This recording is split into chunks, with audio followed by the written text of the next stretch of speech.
which should become Vishwaguru, which should achieve its goal in Amritsar.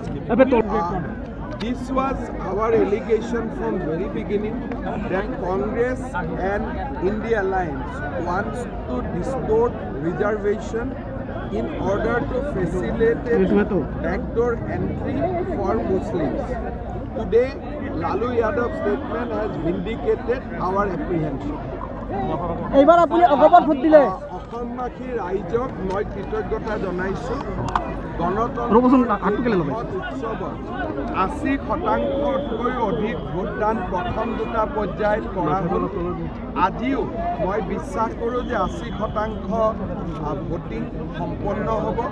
শান্তিপূৰ্ণ voting, কোনো ধৰণৰ হিংসাত্মক ঘটনা নহ'ল। প্ৰতিদ্বন্দ্বীৰ মাজতো প্ৰতিযোগিতা হৈ ৰ'ল, তাতকৈ ওপৰত কোনো ঘটনা নহ'ল। অসমৰ কাৰণে ই শুভ লক্ষণ। অসমৰ মানুহে যে অতি মেচিউৰ